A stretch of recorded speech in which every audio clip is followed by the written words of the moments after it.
మాజీ మంత్రి కన్నబాబు చంద్రబాబు ప్రభుత్వంపై తీవ్ర విమర్శలు చేశారు. సంపద సృష్టిస్తామని చెప్పిన చంద్రబాబు, లోకేష్, టీడీపీ నేతల దగ్గరే అత్యధిక సంపద కేంద్రీకృతమైందన్నారు.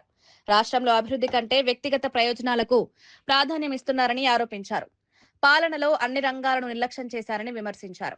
ప్రజల సమస్యలను పట్టించుకుని ప్రభుత్వం కొనసాగడం దురదృష్టకరమన్నారు. ప్రజలు నిజాన్ని గుర్తించి తగిన నిర్ణయం తీసుకుంటారని పేర్కొన్నారు. నలుగురు తెలుగుదేశం పార్టీ వారు వస్తున్నారు. అందులో ఇద్దరు ముఖ్యమంత్రి గారు, వారు తనయుడు, మరొకరు కేంద్ర మంత్రిగా ఉన్న పెమ్మసాని చంద్రశేఖర్ గారు, మరొకరు రాష్ట్ర మంత్రిగా ఉన్న నారాయణ గారు. ఓవరాల్గా దేశంలో టాప్ 10 మినిస్టర్స్, రిచెస్ట్ మినిస్టర్స్లో వీళ్ళ నలుగురు పేర్లు వస్తున్నారు. సంపద సృష్టిస్తాం అని కబుర్లు చెప్పి ఇప్పుడు సంపద ఎవరి దగ్గర ఉంది అనే దాని దగ్గరే జస్ట్ ఒక ఉదాహరణ మేము చెప్పాం. సరే, పండించేవాడికి రేటు రాదు, దిక్కుమొక్కు లేదు, అమ్మేవాడికి అమ్ముకునే స్థితి లేదు, కొనేవాడు కొనే పరిస్థితి లేదు.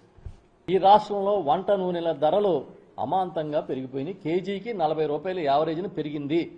వంట నూనెలు, పామాయిల్, వేరుశనగ నూనె, sunflower oil, rice bran oil, ఏ ఆయిల్ అన్నా తీసుకోండి, ఇంచుమించుగా కేజీకి 40 రూపాయలు యావరేజ్ని పెరిగిపోయిందని ఒక వార్త వచ్చింది. దీనికి యుద్ధానికి లింకులు పెడుతున్నారు. అసలు యుద్ధానికి ఈ వంట నూనెలకి సంబంధం ఉందా?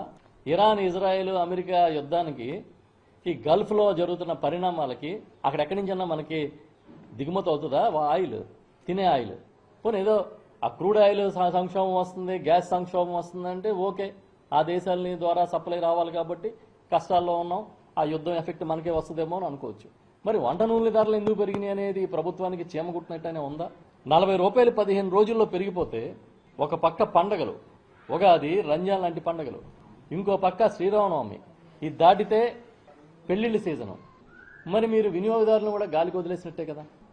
రైతుల్ని గాలికి వదిలేశారు, వినియోగదారులని గాలికి వదిలేశారు. ఈ రాష్ట్రంలో మీరు గాలికి వదిలేని రంగం ఏదుందో చెప్పండి.